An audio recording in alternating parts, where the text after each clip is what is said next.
ราชกินนานสัตว์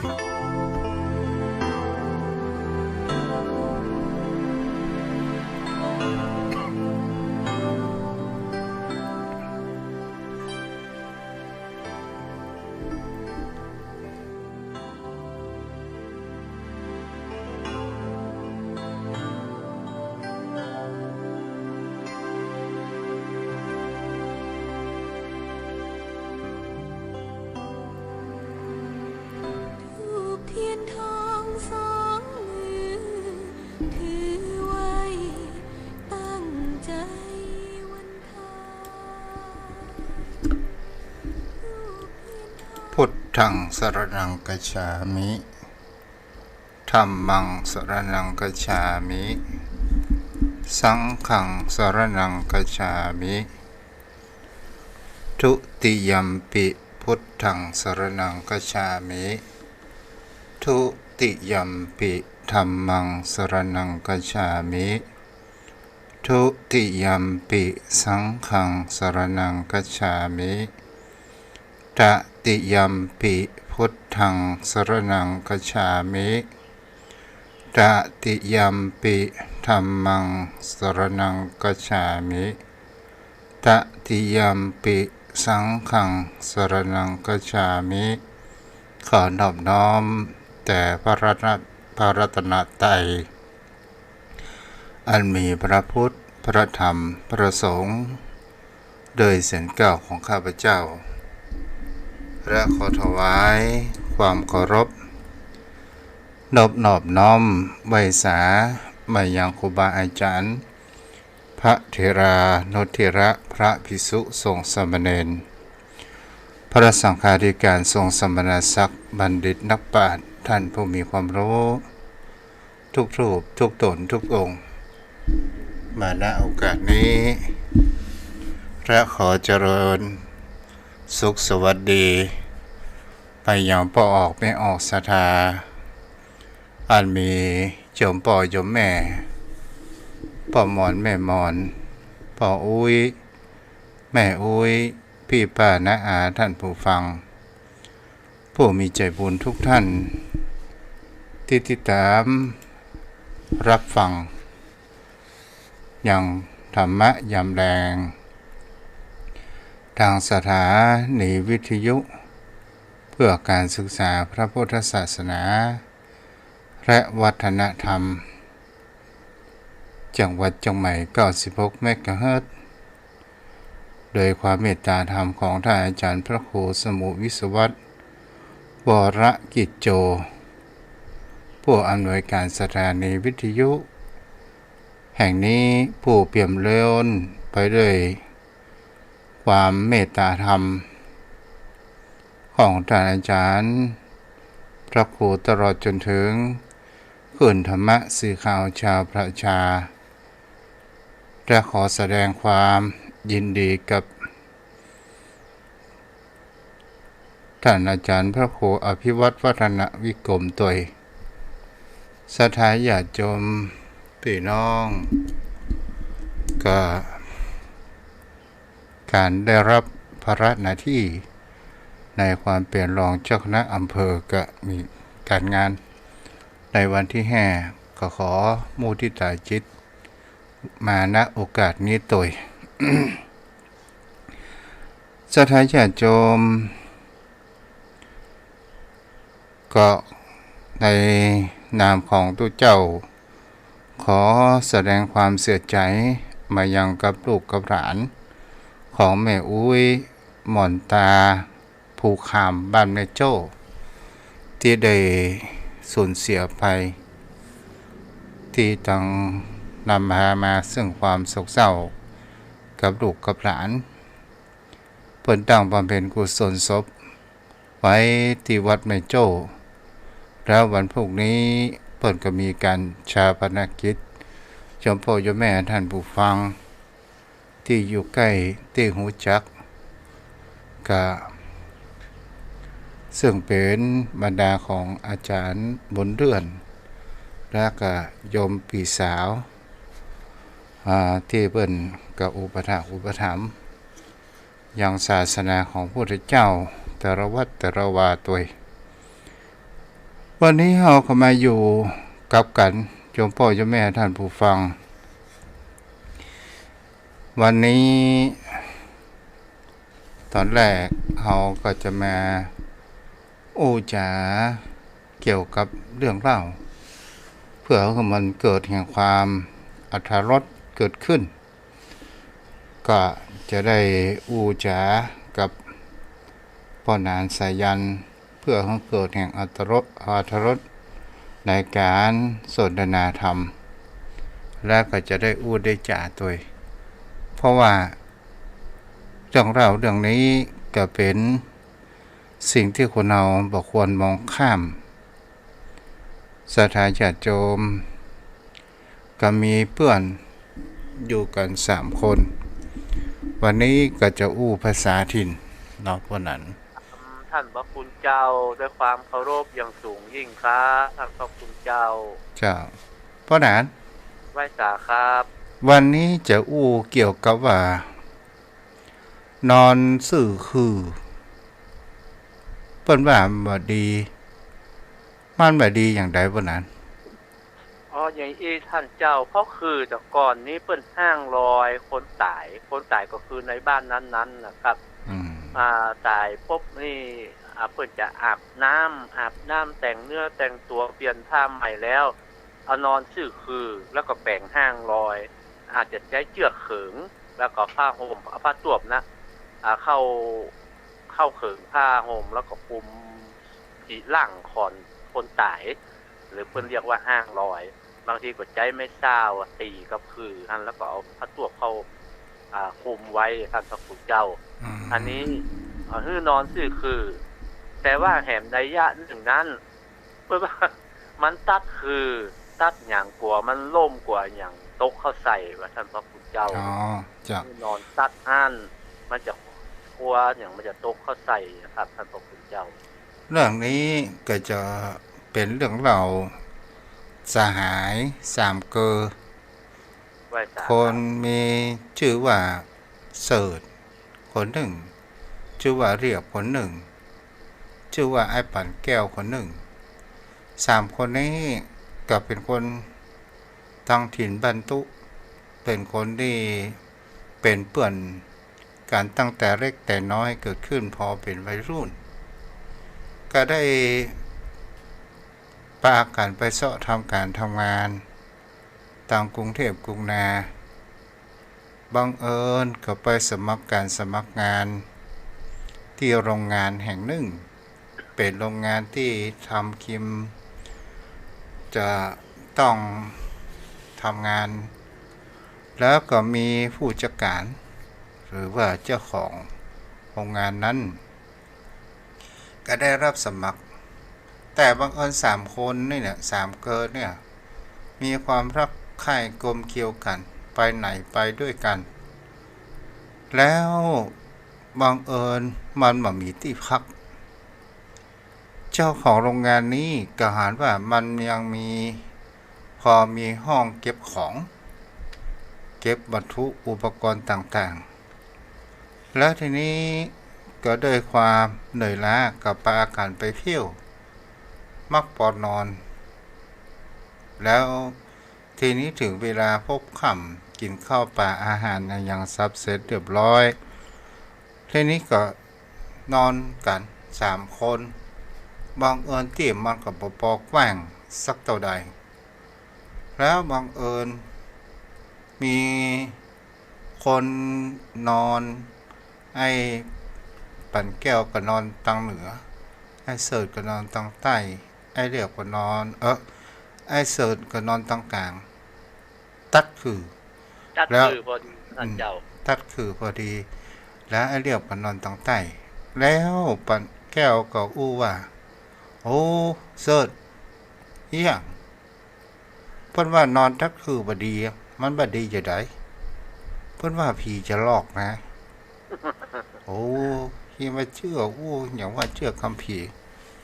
พวกเฮาเพี้ยวนี่น้อยบ่ได้กะมาเอาวะที่อย่าเอาตัวหาอินทิมตาย เขาหลับแล้ว ให้ แล้ พั ว กให้ผ่อนเนาะ ฮะ ว่าให้พักให้ผ่อนแล้วกันท่านเจ้า เจ้าเขาพักเขาผ่อนละแล้วก็ทีนี้ก็ได้นอนบังเอิญด้วยไอ้ความที่ว่ามันมีความเชื่อของไอ้เสิร์ชก็นอนล้ำฝันหันไปบังเอิญไปปะฝันว่ามีไม่ยิงยืนป่ายตีนมีรูปสมผิวพรรณงามสะอาดสะอ้างก็ได้มาอู้มาจ่าแกก็บอกว่าไอ้เสิร์ชก็ถามในฝันว่าพี่อยู่ไหนคนงามหน่อย พี่มาได้จากใดไม่หญิงคนนั้นก็บอกว่าพี่ก็อยู่ที่นี่แหละค่ะอยู่ที่นี่ได้ก็ตัวก็นอนที่พี่อยู่เนี่ยผมนอนแล้วเนี่ยได้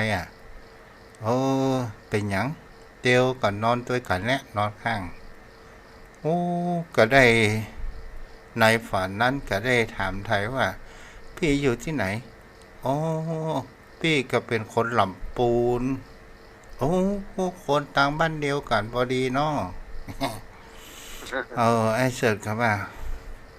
พี่ไปอยู่นี่เมืองนะ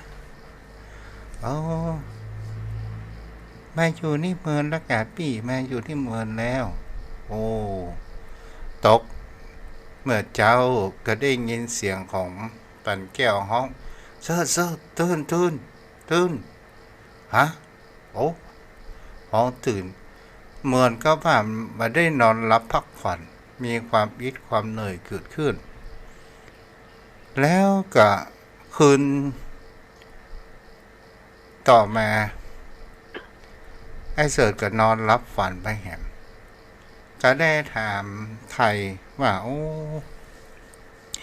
ตัวของพี่นี่หอมขนาดเนาะ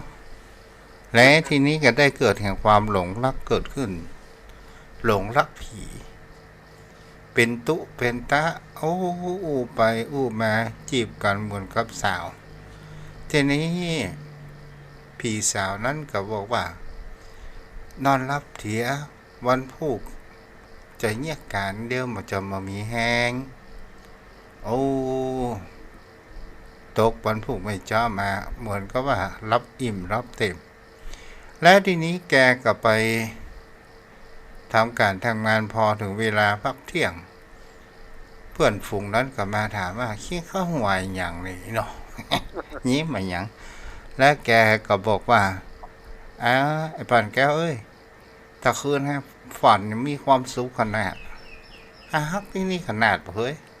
นี่ฝันอะไรยังว่ามีความสุขตะคืนฮะฝันฮะได้นอนกอดไม่ยิงว่าผมก็หอมขนาดที่เรารับฝันดีแต่อย่างอี้ล่ำเหลือเมื่อคืนไม่ถึงที่ฮะขอนอนแตนได้ก่อน ได้นอนแตนหรอเจ้า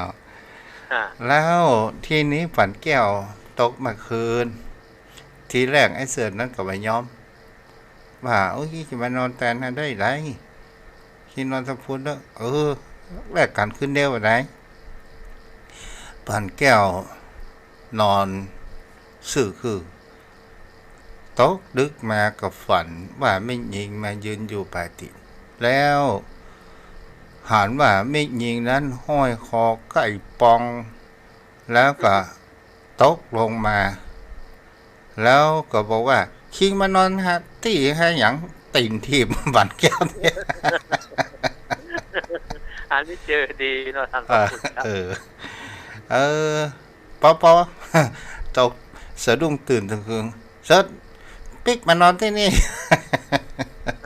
มานอนอะไรเนาะแล้วก็เสิร์ชกันนอนตั้งคือผีอ้ำกะ แล้วทีนี้ก็ไอ้เสิร์ชกันนอนรับฝันเพื่อให้มันจนจ่อเวลาลงมาแหมหน่อยนึงก็ได้ถามไทยว่าพี่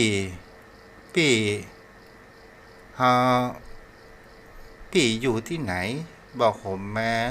ก็บอกว่าอยู่ลำพูนก็แล้วดูว่าอยู่ลำพูนแล้วพี่มาอยู่นี่อย่างไรพี่ บัดเดี๋ยวนี้ผมหลงรักปี่นะฮะ ผีกับคนจะอยู่ด้วยกันได้อย่างไรโอ้เสิร์ชนี่ก็ยังมีในฝันก็มีกันยังสู้อยู่อย่างว่า ผมมารังเกียจครับ จะเป็นผีหรือเป็นคนผมก็ฮักหมด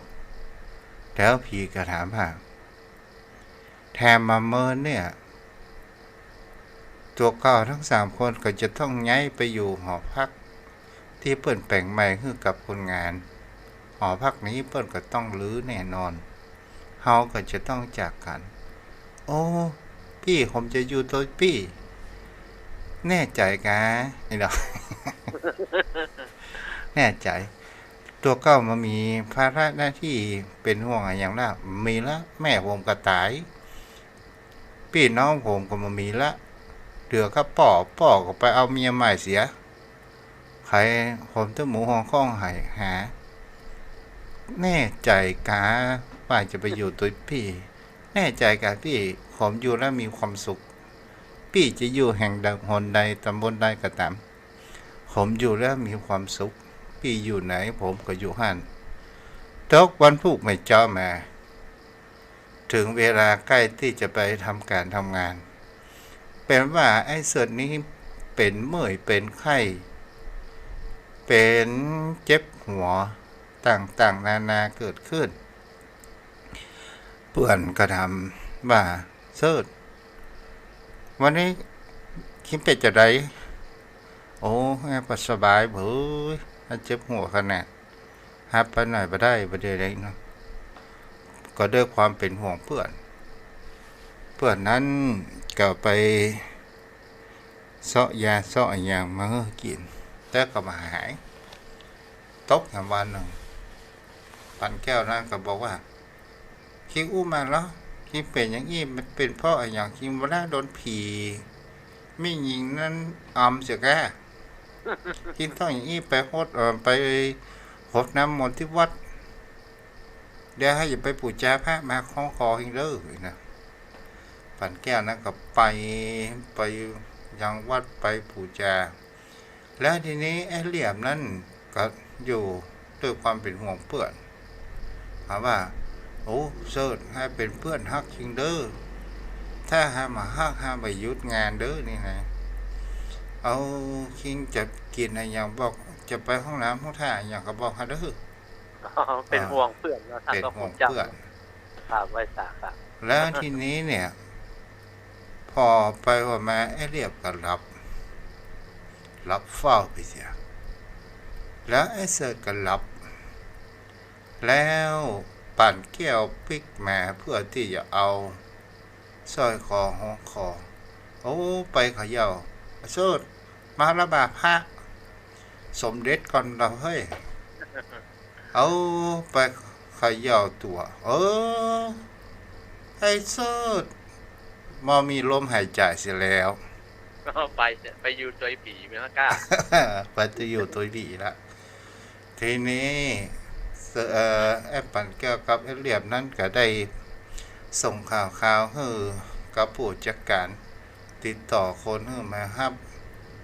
ทางโรงงานนั้นก็หันว่าเขาก็มามีเงินมีทองได้จัดในการทำศพไปอย่างไปสมุดแล้วผู้จัดการนั้นก็หันว่าผีไม่ยิงที่มาอยู่นี่เนี่ย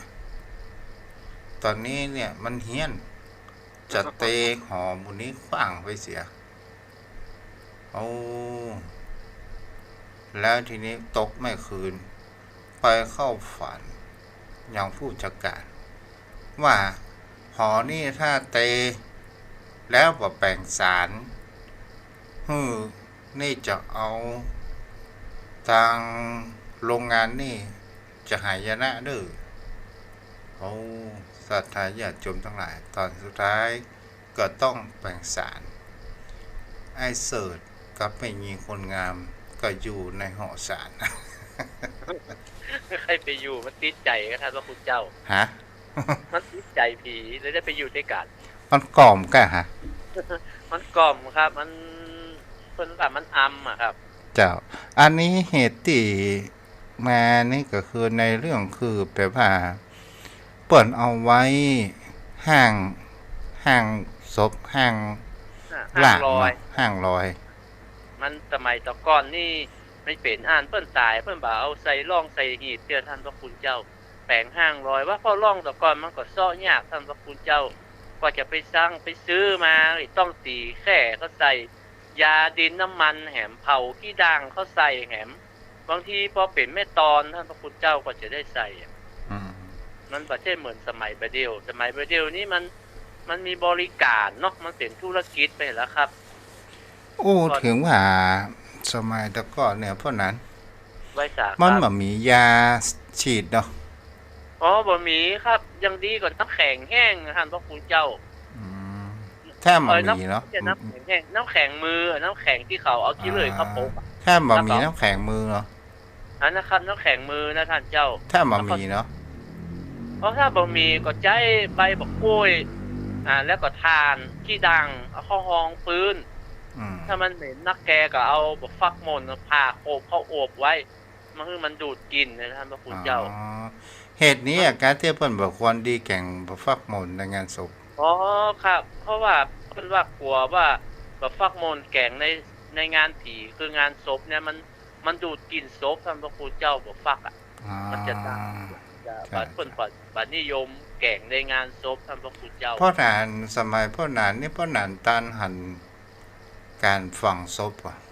อ๋อตันกับท่านพระคุณเจ้ามันมาหายช่วงสัก30กว่าปีตันครับท่านเจ้าตายโหงตายอย่างนี้เพิ่นฝังก็หรอกตายมัดคอไงตายยิงตกเก่าอย่างนี้เพิ่นจะฝังเอาเป็นมติก่อนท่านพระคุณเจ้าอ๋อมติว่ามันยังหมดอายุไขอ่ะใช่ไว้สาเจ้าจะฝังก่อนนะครับก็จะว่าได้ฝังไว้ฝากไว้กับแม่นางธรณีนี่สักแรงสักปีสักแรงก็น้อยแล้วก็เพิ่นก็นั่งฟังก็เอาโถมพูดฟังโถมมาเป็นมตินะครับร่องข้างจอมนะฮะแล้วก็ดินเข้าช่วยลูกหลานเอาดินเข้าวางเหมือนกับเขาถมนะแต่คนตายปกติก็เผานะคะคนตายปกติก็เผานะท่านพระคุณเจ้าแต่ละอ่อนนี่เปิ้นบ่เผานะเปิ้นฝังครับเอาอูเขาควบเปิ้นกลัวหมามาคุยมาเคลียร์มันเนี่ยกะแต่ว่าถ้าคนตายผิดปกตินี่ฝังมันมาหายไม่รูนนี่บ่ได้ท่านเจ้ามันต้องฝังมันเผาพวกสมัยพระนั้นเป็น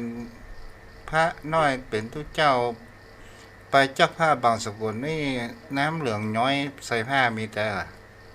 อ๋อมันมีมันเนี่ยท่านเจ้าเวลาเอาใส่ล่องใส่หีดมันไว้หลายวันนะมันน้ำมันออกมันเหมือนรุ่นของเก้าของผมนี่จักผ้าบางสกุลนี่มันจะเป็นรุ่นกลางละจักบนล่องครับจักที่เปิดเราปาดกับล่องแต่รุ่นครูบาอาจารย์นะปาดกับตัวศพท่านเจ้าตุลุงอ๋อนี่มาหาเป็ดผู้ฮัก6 ขวบเรียวมาเป็นฮัก6 ขวบละอายุนักว่าผู้สูนี่ดีกะเปิ้นเอาปาดกับล่องแต่ว่ารุ่นของหลวงพ่อตุลุงนี่เปิ้นเอาปาดกับตัวศพท่านเจ้าจ้ะอันนั้นสมัยแมวควบกะถ้าแปลงแมวควบกับปาดกับโสพันนะมันไปตามกาลเวลาบัดเดียวนี้เพิ่นใช้ภูสายโยงมาแล้วแทบจะบ่ได้เดินแล้วท่านเจ้านั่งอยู่ที่ครับจะไปเป็นตามยุคตามสมัยเพิ่นท่านพระคุณเจ้าแต่ว่ายุคก่อนๆนะเพิ่นได้อสุภกรรมฐานครูบาอาจารย์เพิ่นได้กรรมฐานนะพระคุณเจ้าเพราะนั้นวันนี้เฮามาศึกษาธรรมะในเกี่ยวกับเรื่องว่าพัฒนาคุณธรรมซึ่งเป็นคุณภาพของจิตใจกล่าวคือคุณสมบัติที่เสริมสร้างจิตใจให้ดีงามเป็นจิตใจที่สูงและประณีตและประเสริฐตัวเฮาจกวันใจทำอย่างพ่องเพราะนั้นรักธรรมของพระพุทธเจ้าตามความพี่ของพระนานบพิพถูกไหมคือจิตใจมีคุณภาพสูงเลยครับท่านเจ้าได้ศีลสมาธิปัญญาได้ท่านเจ้ารวมของพระนานรวมหลายข้อนะท่านพระคุณเจ้าที่พัฒนาจิตใจของเราครับเปิ้นในที่นี้เปิ้นใจเจ้าพระคุณพุทธโฆษาจารย์บอกว่า1พรหมวิหารธรรมเนาะ อ๋อเมตตากรุณเป็นที่อยู่ของผมแล้วท่านเจ้าเนาะเจ้าก็ เมต คื ตา อก รุณ ถ้าว่าเฮาอยากให้จิตใจของเฮาที่เป็นเพิ่นของว่ามีคุณธรรมมีคุณสมบัติและเป็นทำให้เสริมจิตใจของเฮาให้ดีงามภายนอกนี่เฮาสามารถแต่งตัวให้มีความประณีตโดยสวยงามนั้นได้เนาะคนมางามก็ให้งามได้นะพ่อน่ะเนาะพระไว้สาเจ้าเป็นเช่นนั้นครับเพราะว่าผู้ที่มี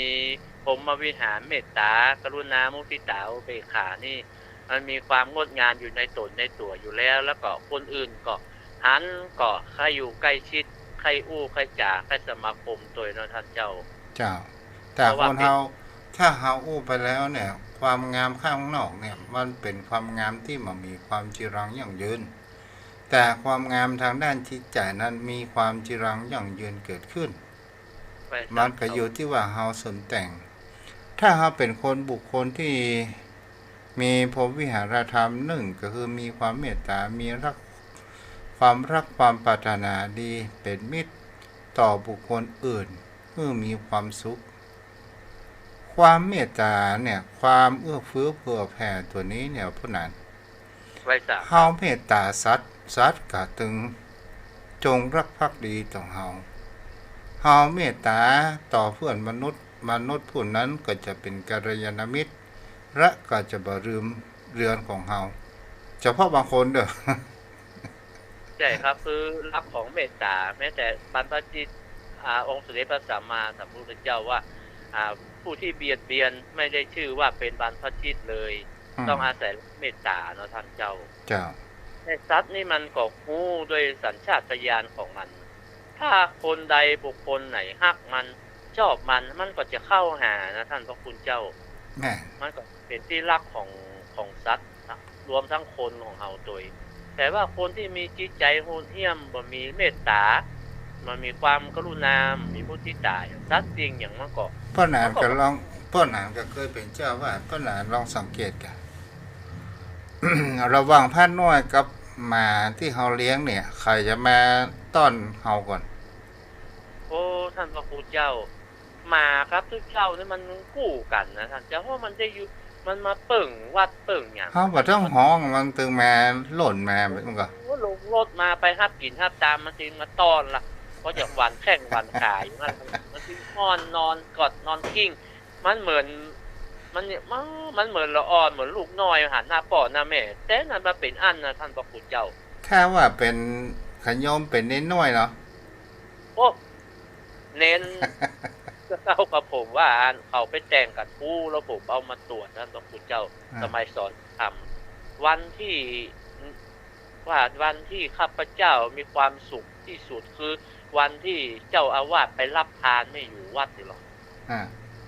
ว่าโอ้เขาจะเป็นอย่างอันนะเพราะว่าเขามีความสุขเนาะเพราะว่าเขาอยู่วัดเขาแค่จะปลอดโปร่งนะครับพระคุณเจ้ามีไผว่าไผเดือดเนาะแค่จะได้ม่วนจิตม่วนใจเขาท่านเจ้ามันมองกลับกันเนาะพ่อแหนเนาะไว้สาเจ้าต่อมาก็คือมีความกรุณามีความสงสารก็คืออยากจะช่วยเหลือให้บุคคลอื่นนั้นมีความพ้นจากความทุกข์อย่างกับข่าวที่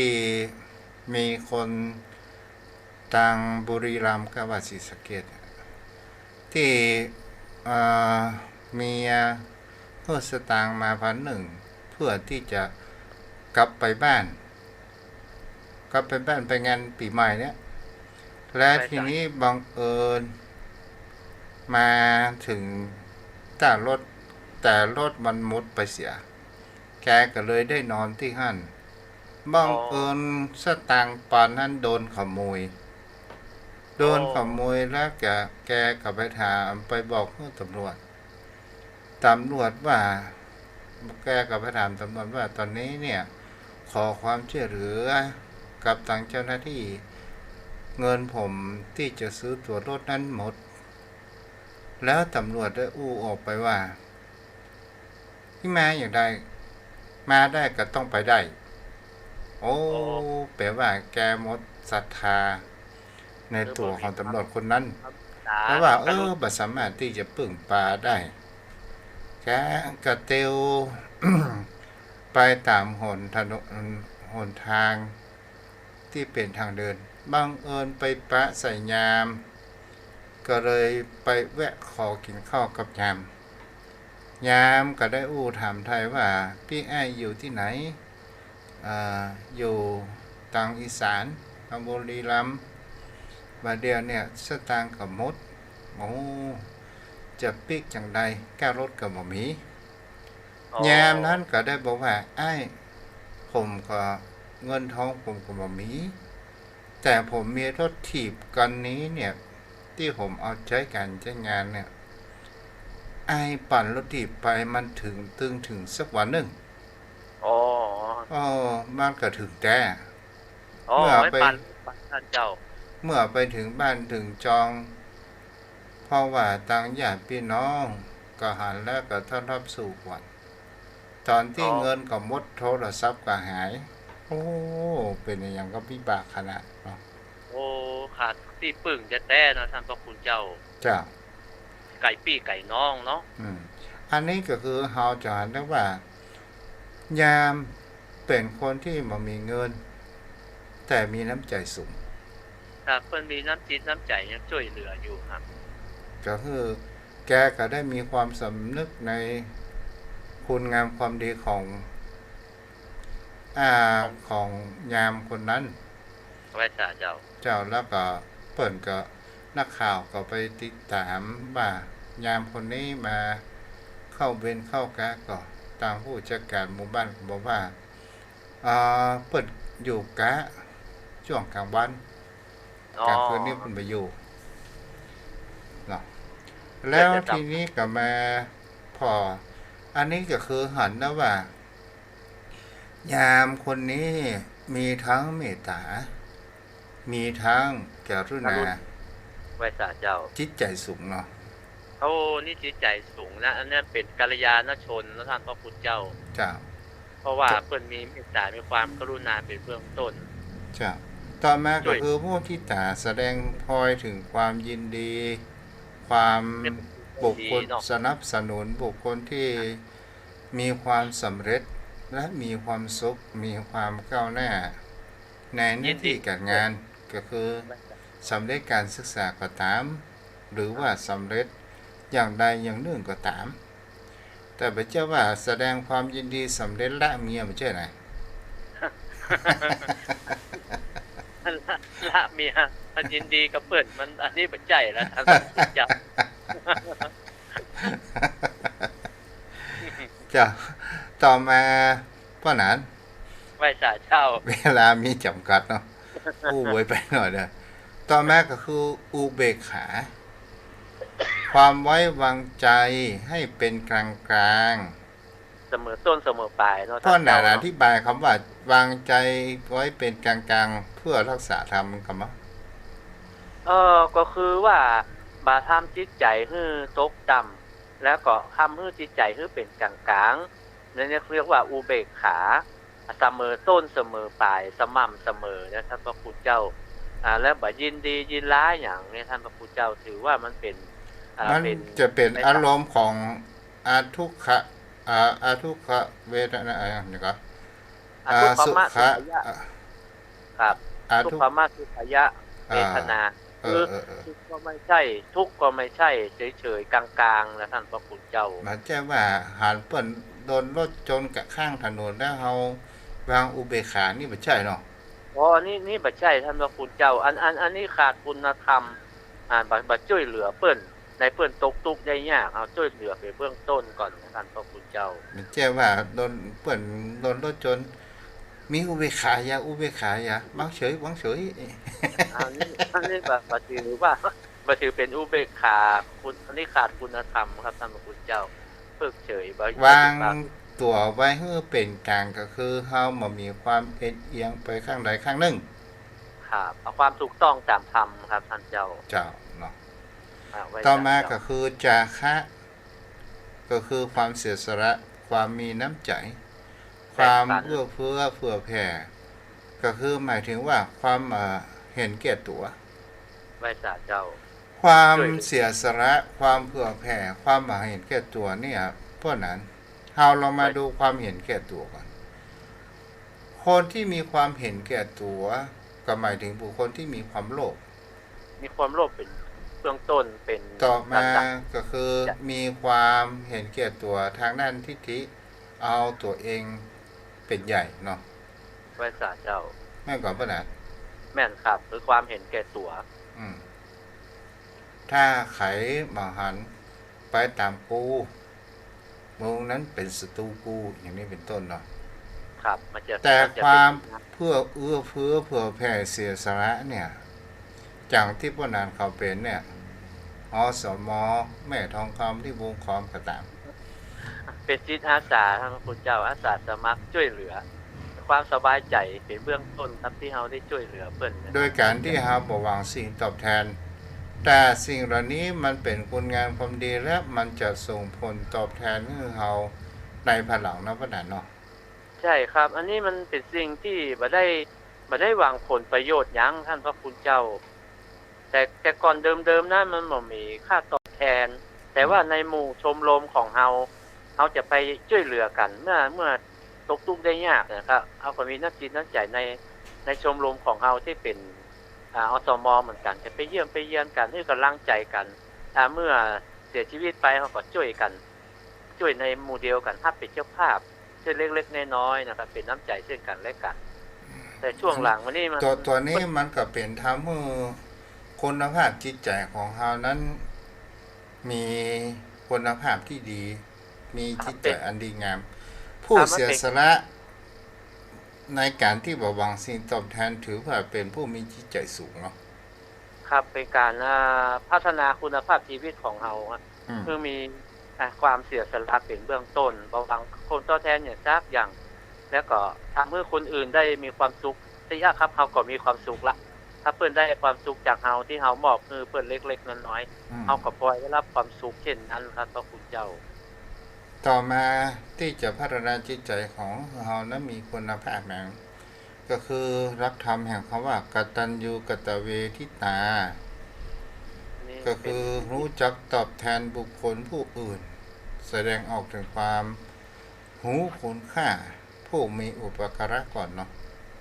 ครับบ่ลืมบุญคุณของผู้ที่ให้อุปการะคุณเฮามาก่อนเป็นนิมิตเครื่องหมายของคนดีเนาะท่านพระคุณเจ้าครับ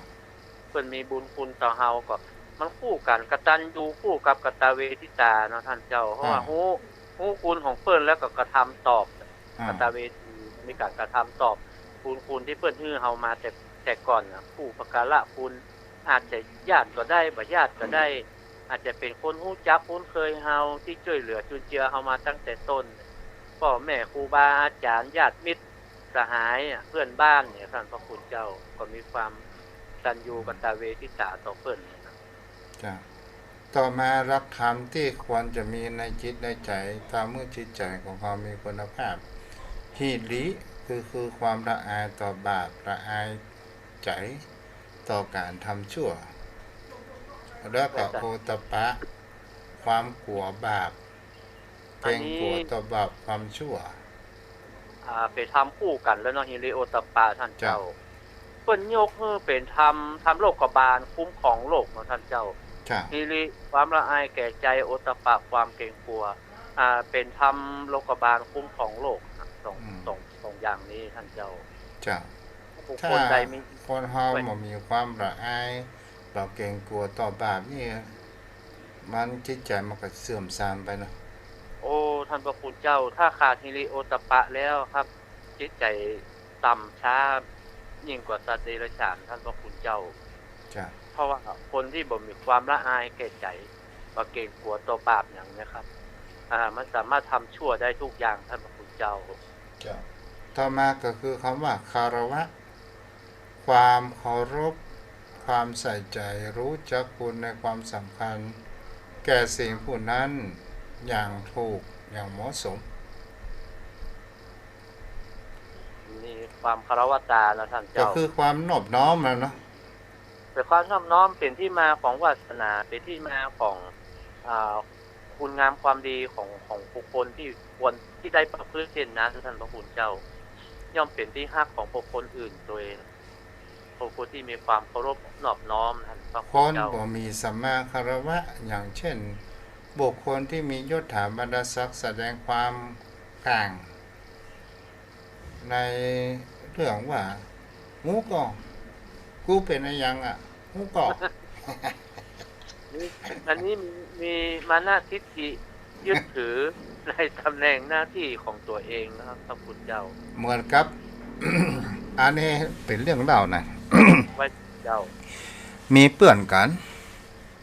เป็นเกอกันมาตั้งแต่ยามหนุ่มละทีนี้วันเวลาผ่านไปเพื่อนนั้นกับแหมคนนั่นมีการศึกษาจบปริญญาตรีและไปสมัครในความสมัครเป็นนายกท้องถิ่น อ๋อ อ่าตอนได้เป็นนายยังเสร็จสืบเรียบร้อยบังเอิญก็ได้เป็นนายก แล้วกลับมาหันเปื่อนมีงานศพอยู่ในป่าจ้าแล้วก็บอกเขาเปื่อนว่าคิงยังบอกว่าแฮเนาะโอ้คิงยังบอกว่าแฮแล้วเปื่อนนั้นก็บอกว่าคิงน่ะก็ต้องไหว้แฮอย่างไรต่อก่อนอย่างไรก่อนที่จะเลือกตั้งคิงไหว้สวัสดีครับสวัสดีครับสวัสดีครับ เขาเห็นนะครับ มาได้คิงอย่างแค่ไหว้เหรอคิงต้องไหว้แฮกะเป็นผู้มีพระคุณจริงอ่ะ ยึดมั่นถือมั่นในตำแหน่งหน้าที่มีหน้าที่ติดแล้วท่านพระคุณเจ้า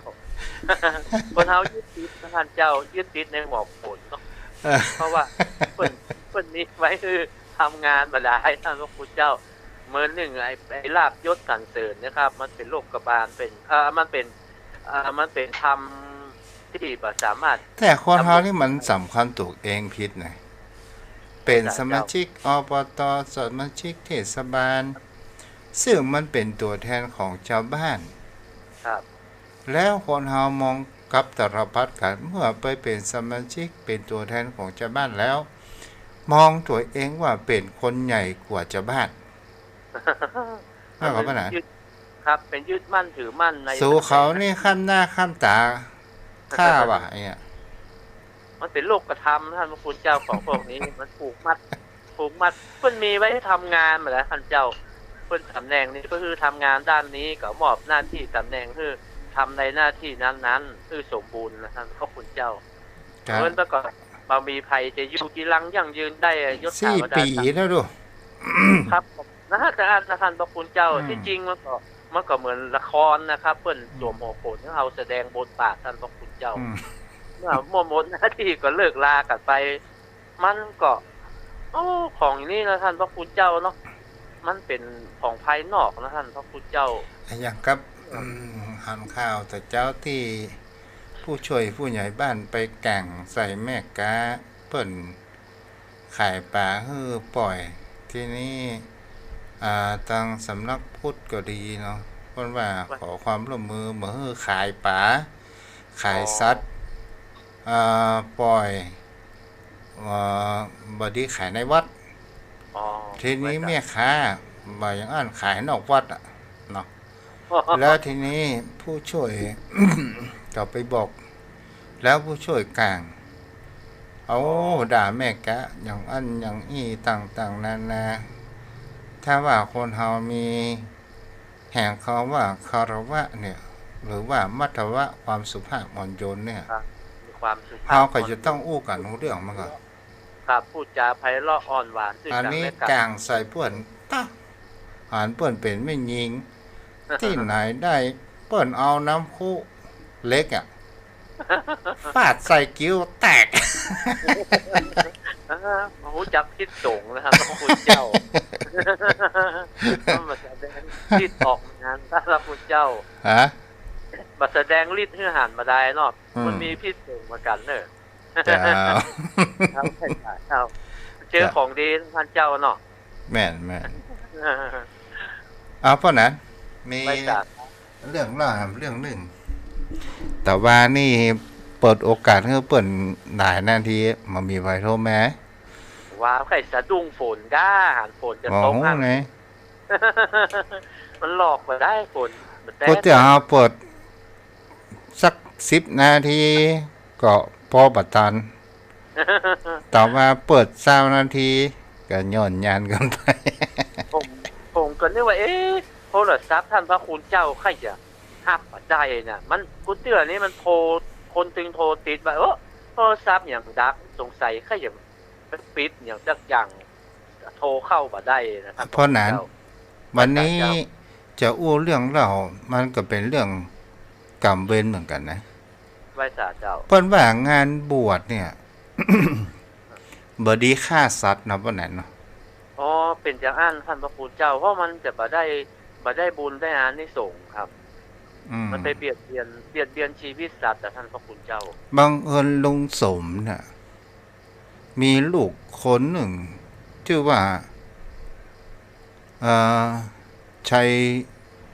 ยโชคชื่อว่าโจกก็แล้วกันนะครับ แล้วทีนี้พอถึงแห่งเขาว่าประเพณีแกก็อยากจะบวชทดแทนพระคุณ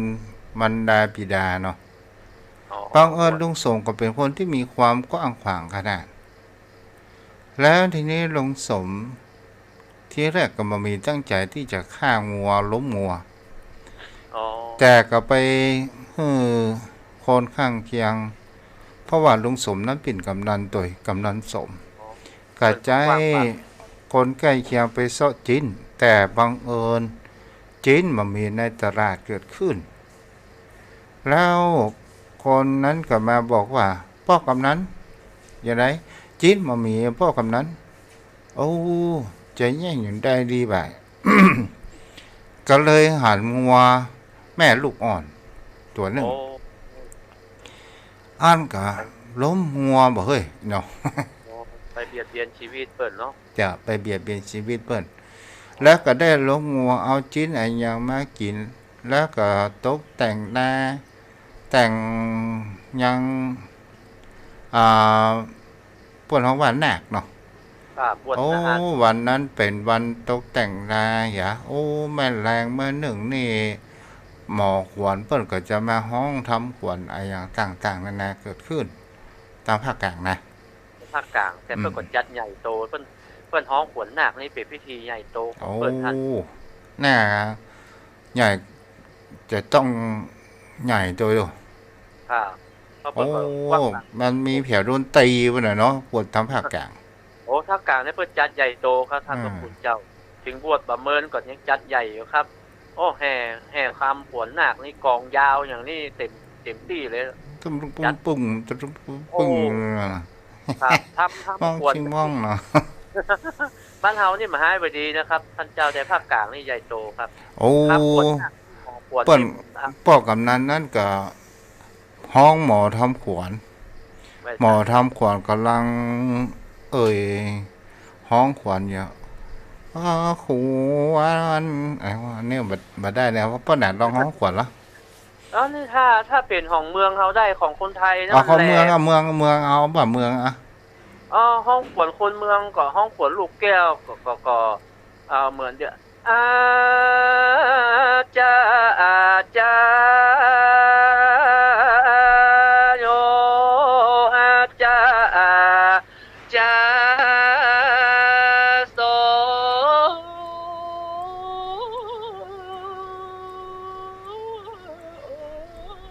ในวันนี้ก็มาเป็นวันดีมาเป็นวันสลีสบ่เศร้าจักได้มาห้องขวัญพระนาคแก้ว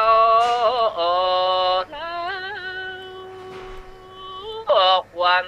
พระนาคได้อยู่ที่ไหน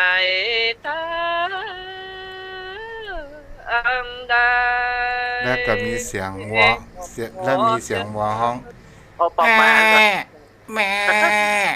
แม่โอ้หมอกหวานมันได้ยินเสียงวัวห้องก็ตั้งจิตตั้งใจห้องขวัญอยู่แล้วบังเอิญมีคนชื่อนบ ก็บ่เข้าใจว่างัวไอ้หยังแม่ฮ้องที่ไหนใครปล่อยให้งัวนั้นแม่ฮ้อง อ๋อ งัวน้อยของแม่มันอยากกินนมอ่ะ มันไปฆ่าแม่เปิ้นอินดูมันครับมันพัดภาคสัตว์อันที่เปิ้นยังบ่สามารถเซาะกินอย่างได้มันสัตว์น้อยอันเปิ้นติดแม่บ่ปิดนมด้วยท่านพระคุณเจ้า เอาแม่ติ๊กๆโอ้แล้วก็วันนั้นเนี่ยคนชื่อนบเนี่ยโอ้ว่าโอ้ไปร่วมงานครั้งนี้เนี่ยเขาก็เป็นส่วนหนึ่งที่ไปฆ่าแม่เปิ่นเนาะโอ้นอนบอกเขาหลับ แล้วตกวันพุ่งไม่เจ้าเปิ่นก็แห่หนักไปยังวัดไปที่ยังโบสถ์เปิ่นก็ตีกองกองยาวต่ำตรมปมปมห้องนะ แต่วงกองยาวเป็นหลักครับ เจ้าแล้วงัวน้อยก็แม่พอไปถึงที่วัดไปถึงโบสถ์ในเปิ่นมีพระสงฆ์พระอุปัชฌาย์พระกู่สวดพระอันดับนั่งอย่างเรียบร้อยหัวน้อยนี่ประลดประจดที่ไหนมู่แม่เข้าไปขัดฝังแม่เข้าไปไม่จะกลางวงเป็นที่สลดหดหูเกิดขึ้นทีนี้พวกกำนันสมหันประกาศเช่นนั้นก็มีความสังเวชใจแต่ก็ลูกนั้นก็ได้บวชเป็นพระอยู่จะอยู่สักพรรษาพอถึงพรรษาสักกำมีเหตุอันฮือได้ลาสิกขานั่นก็คือมีกระทบกระทั่งในการตีต่อยกันในวัดในวาก็โดนสิกขาลาเพศแล้วไปเป็นอันธพาลทั้งนองแล้วกำนันโสมนั้นก็โดนรถจนเป็นพิการไปอย่างอันนี้มันเป็นกรรมบ่เพราะนั้นเป็นกรรมที่ได้กระทำไว้มันตันบวยถ้ามันบัดตันก็บ่เป็นอย่างได้ส่วนที่ดีส่วนที่ดีก็ได้รับแต่ผลที่เป็นอกุศลกรรมก็ได้รับแต่ว่าอกุศลกรรมมันมาบวยเนาะท่านเจ้าเนาะก็เลยได้รับทันตาท่านพระคุณเจ้าโอ้เพราะว่าคนที่มีอาชีพข้าวงอข้าวควายอย่างนี้เวลาใกล้จะตายเนี่ยมันฟัดกันนักอ่ะโอ้เป็นดังอันท่านพระคุณเจ้าขนาดเคยหันเคยครับมันก็ห้องมันก็โอกโอยโอกเหมือนเสียงงัวเสียงควายเหมือนกันท่านพระคุณเจ้าเหมือนกับจันทสุกลิกกันเนาะโอ้น่าเหมือนนายอันจุนทสุกลิกที่ฆ่าหมูนะครับเพราะกรรมวิบากที่มันทำเป็นอาจินท่านพระคุณเจ้ามันฝังในจิตเนาะป่ะนั้นมันอยู่ในจิตกมลสันดานของมันที่เขาเรียกว่าจิตไร้สำนึกนั่นน่ะครับมันออกมาช่วงนี้แต่เจ้าตัวมันบ่ฮู้แต่มันออกมาโดยกมลสันดานของมันก็เหมือนที่คนซ่อหอยอันนี้มันเป็นเรื่องจริงนะท่านเจ้าไม่ใช่ว่าเพิ่นอู้ตลกนะมันเป็นเรื่องจริงอย่างคนไปซ่อหอยนะโอ้บาพักของพรบัดย่างแล้วถึงเวลาใกล้จะตายจิตตัวนี้มันปลูกฝังไว้ในใจของมันน่ะมันจะสอนมันยังได้กระจ่างแล้วมันถึงโพสออกมาอย่างพุทโธเนื้อสัมมาละหังเนื้อกึดไปตังหอยตังเป็นสัมมาละหอยครับมันเป็นอย่างนั้นเพราะไหนสัมมาละหังนะกันแต่ก็บอกว่าสัมมาละหอยคือถ้าคนที่เพิ่นได้ทำเป็นอาจินแล้วอู้สิ่งในทางดีท่านเจ้าเพิ่นเข้าสมาธิเพิ่นนั่งสมาธิหรือเพิ่นทำจิตใจให้สงบเพิ่นไปวัดไปวาก็ต้องสอนเพิ่นนะครับเพราะว่าเพิ่นฮู้อยู่ในเพิ่นวางจิตใจได้แล้วครับไว้สาเจ้าตลอดจนถึงอย่างกับว่าอุ้ยหม่อนที่98ที่ตู้อู้ได้เบื้องต้นน่ะ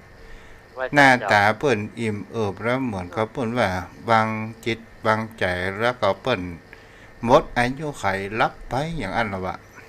ครับคือเปิ้นบักกะวนกะวายและจิตเปิ้นเป็นสมาธิโดยท่านพระคุณเจ้าเพื่อไปสู่สุคติได้ง่ายเพราะเปิ้นฝึกจิตฝึกใจเปิ้นมาแล้วเปิ้นรู้กฎของพระไตรลักษณ์ว่าอันนี้จังทุกขังอนัตตาเปิ้นวางคติที่จะไปได้ถูกต้องแล้วแต่คนที่มันบ่เคยทำความดีบ่เคยไปวัดไปวาเอาแต่มุ่งเสาะว่าหากินนะ แล้วลูกเจ้ามาสอนอันนี้มันแบบเคยทำอ่ะมันก็หลงไปทางอื่นแต่คนที่เพิ่นเคยทำแบบต้องสอนเพิ่นฝึกจิตฝึกใจถึงเวลาไปดับจิตเพิ่นต้อมจิตต้อมใจของเพิ่นอิ่มเอิบใบหน้าแจ่มใสท่านเจ้าจ้าถ้าเพราะนั้นเหลือให้ยมพ่อยมแม่โทรมาสัก5 นาทีเนาะได้ครับขอกราบแทบใต้ไว้สาในเมตตาธรรมท่านเจ้าด้วยความเคารพอย่างสูงยิ่งครับวันนี้ได้ฟังน้ำธรรมคำสอนของท่านพระคุณเจ้าก็ขอคือเป็นบุญเป็นกุศลกับท่านญาติธรรมทุกท่านที่เราได้ศึกษาธรรมะไปด้วยกันในวันนี้นะครับก็ขอธรรมะได้รักษาคุ้มครองที่ท่านได้ประพฤติปฏิบัติได้ถึงมรรคถึงผลทุกท่านทุกคนนะครับขอบพระคุณครับสวัสดีครับเจ้าใครจะโทรมาได้เด้อ0631639950อนุโมทนาที่รับฟังทาง Facebook วันนี้มีหลายท่านหลายคนด้วยกัน มีคุณโยม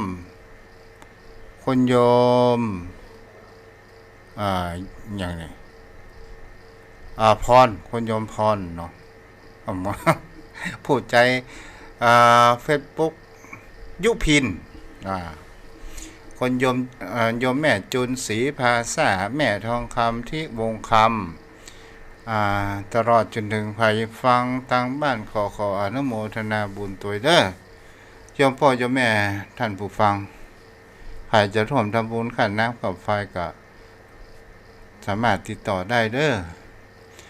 0631639950เจริญพรกราบพระจักรค่ะจ้าเป็นไงที่นู่นร้อนไหมคะร้อนไปให้พอดีแม่โอ้ยแม่ลืมสุดยอดเลยค่ะร้อนมากแต่อย่าให้ใจร้อนก่อนแล้วกันนะค่ะจ้าติดตามอยู่นะคะจ้าบุญรักษาแม่วรีเกษมพันธ์เนาะวันแม่จะมาถวายเพลเนาะ0631639950 บาโทรมาก็จะปิกกันเลย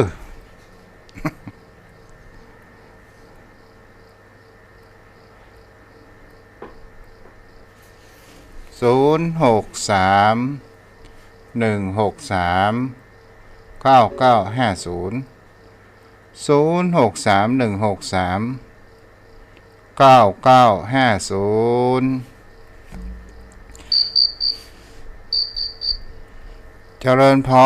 รครับไพศาลครับพระคุณเจ้าครับเจ้าภายในเนนครับอยู่บ้านทาครับเจ้าน้องเนนบ้านใดบ้านทาศพเศร้าครับจ้าฟังอยู่เนาะครับแล้วก็พอดีแต่ก่อนผมเป็นฆราวาสบ้านผมก็มีนะครับนะครับจอมนะครับตีว่าฆ่างัวนะครับเป็นพ่อของเปื่อนครับตอนที่เปิ้นตายนั่นนะครับพอดีไปเห็นพอดีครับเปิ้นกว่าจะตายนี่หลายเดือนครับ